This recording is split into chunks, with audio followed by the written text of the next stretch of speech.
Всем привет, друзья! Канал Гол мимо ворот рад приветствовать вас. Мы будем разговаривать несерьезные разговоры о серьезном виде спорта с хоккеистами различных белорусских команд. И начнем с... Новополоцкого химика. Конечно. Новополоцкий химик в таком усеченном составе, 6 человек, посетят нашу небольшую импровизированную студию. И что там будет? И будет Ольга Бузова, черная шайба и храп соседа. Ольга Бузова не приедет. Я забыл тебе сказать, да? Но ничего страшного, мы ее представим. В общем, смотрите нас. Обязательно ставьте лайки, подписывайтесь, пишите комментарии, только хорошие, за плохих будем банить. Шутка, конечно, это ваше мнение. Но просто смотрите и, надеюсь, мы вам понравимся. Джамшут, смотри, фильм начался. Представь такую ситуацию, ты зашел в раздевалку команды и видишь там Ольгу Бузову. Твоя реакция? Шок. Скажу, выйдите вон туда за дверь, пожалуйста, это команда раздевалка. Да не, ну поздороваемся, наверное, там все. Не знаю. А если она скажет, танцуйте мало половин? Мало половин, мало половин, мало половин, мало половин. Ну, там дверь, там танцуй сама. Все. Не будем танцевать. Ну, танцевать, наверное, вот так начинать, или что, я не знаю, поздороваться. Ну вот если она скажет, танцуйте мало половин всей команды. Ну, придется. Ушел бы с раздевалки, наверное, я не знаю, ну что, поздоровался бы, переодеваться начал. Не любители А что, раньше переодеваться или здороваться? здороваться, наверное. Ну, допустим, она попросила вас танцевать мало половин. Не знаю, не умею. Научил. Ну, станцевали бы, что если попросил бы. Мы бы ее на лед попросили выйти тогда.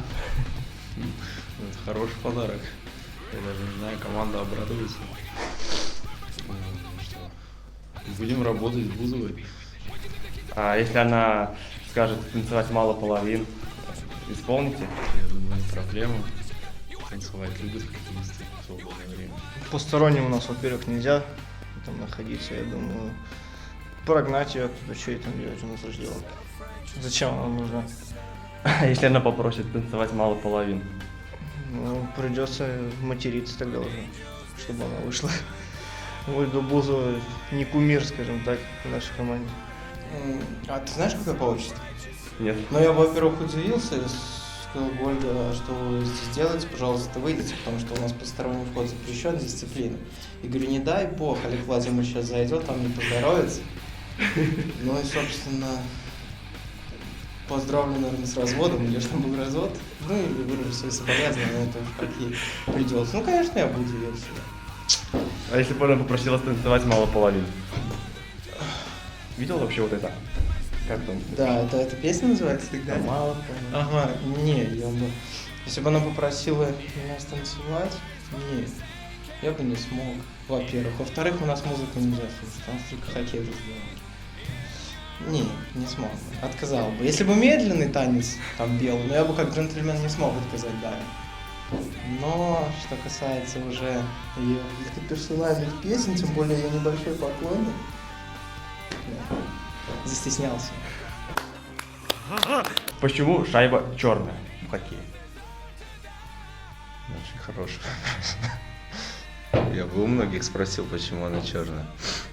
Ну, не знаю, чтобы, наверное, лучше было видно на поле. Считаю, площадка белая, лед белый. Надо сделать как-то, не знаю, контраст такой, черное с белым. Ну а в футболе, если зимой, оранжевым мячом играют, если снег на поле. Нормально, видно же. А почему шайба у нас не оранжевая? Ну, есть оранжевые, только тяжелые они.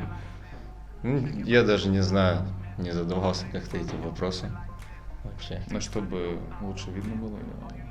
Ну, если в футболе снег на поле и играют оранжевым мячом, Угу. почему шайба не оранжевая? Ну, я бы мяч черный сделал.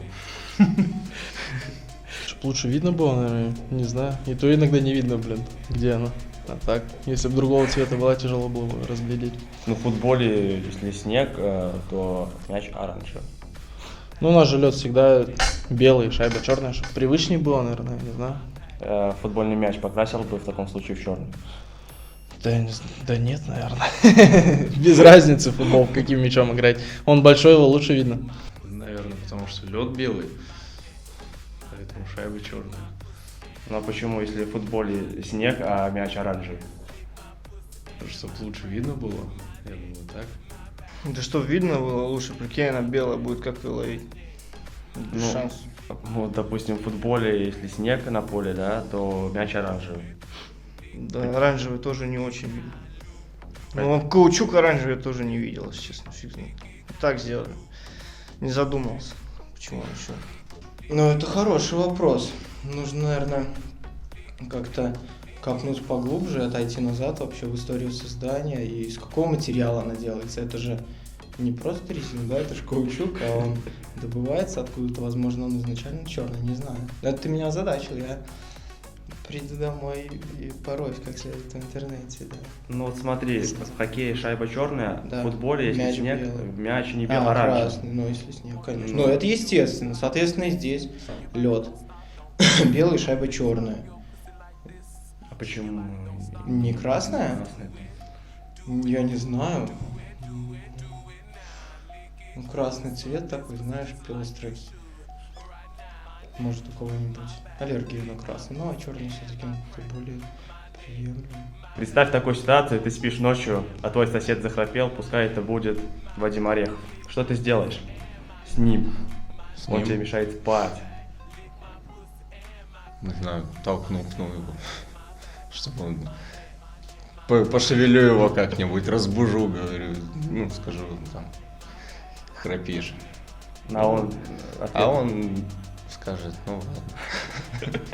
Не, были такие ситуации, то, что люди храпели, я просыпался, будил их тоже. Они говорят, да не, что-то я не храплю.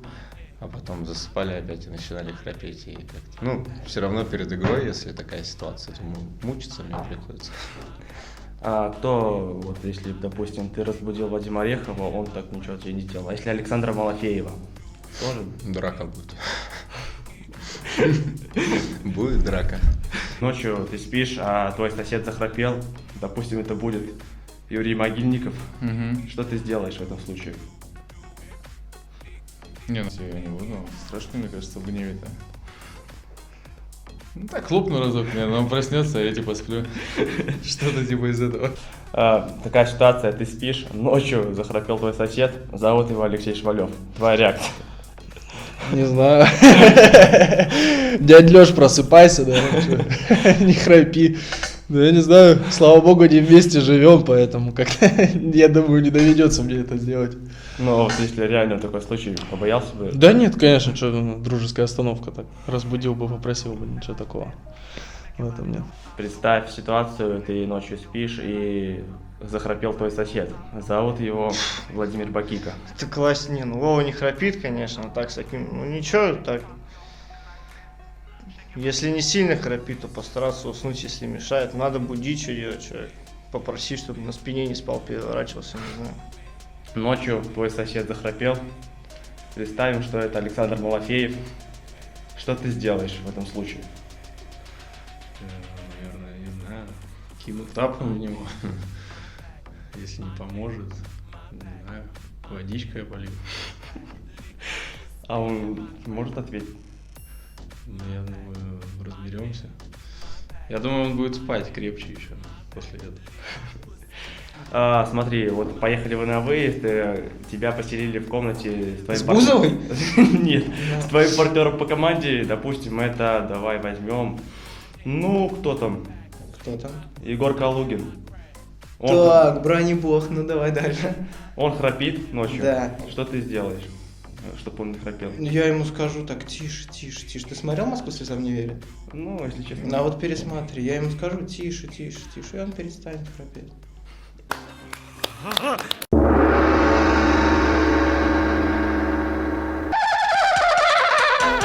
Команда А, команда Б.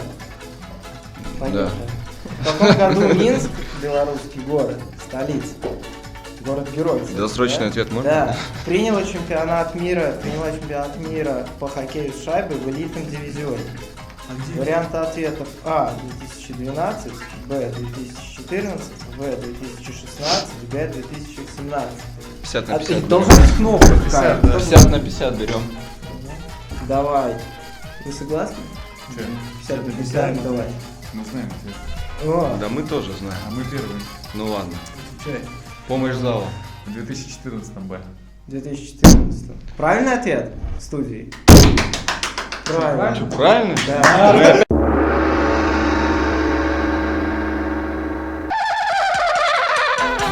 Следующий вопрос. По 1 стоит тысяче сколько? рублей. 50%. Следующий вопрос стоит 50% вообще. От зарплаты. Под каким номером в сборной выступал генеральный белорусский защитник, а ныне главный тренер Химика Олег Хмыль? Вариантов не даю. Давайте хором, ребята. Третий. Все верно. Это понятно, правда.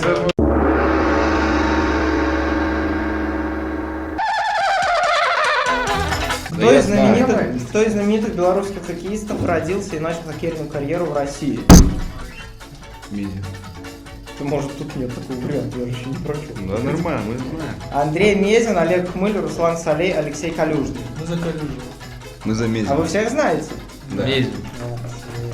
Мезин, Мезин. Кто прав? Конечно же, Андрей Мезин. Андрей. Почему Конечно. не знает ответа? Потому что с Челябинска. Ну, в Челябинске. Да.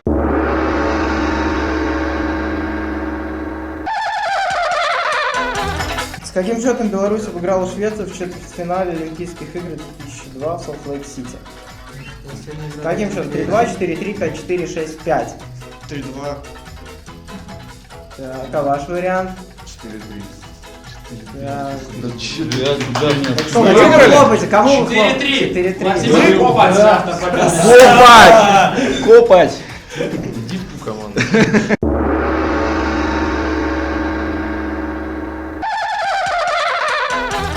Внимание, вопрос! Почему я Знатоки! Зал Тише, тихо. я же так громко не могу разговаривать. В каком городе произошла памятная для белорусского болельщика победа нашей сборной над командой России со счетом 1-0 в чемпионате мира?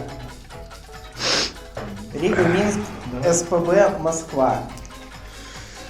Но это памятник для белорусского болельщика. Тут бы вам, господа, отвечать. Камерамен. Мы за Санкт-Петербург.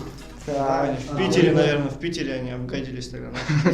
Они всем упали. Кто обгадил из Беларуси? Да не, нет, россияне. Ну что ж, это Я- правильный ответ. Да, да.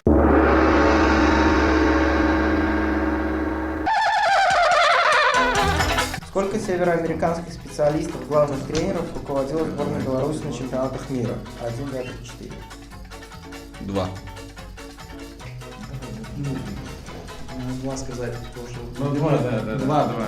Уже не проиграли, по-моему. 3. Если не отгадали. Видал, какие стратегии? Два. Короче, 2, да? Верно?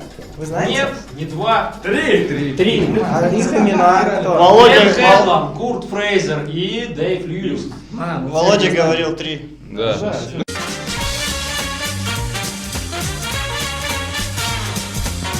Итак, победу одерживает Алексей Швалев и Александр Малафеев. Ведущий. Ведущий, как всегда, был великолепен. Спасибо. Я для этого здесь, ребят. Нормально.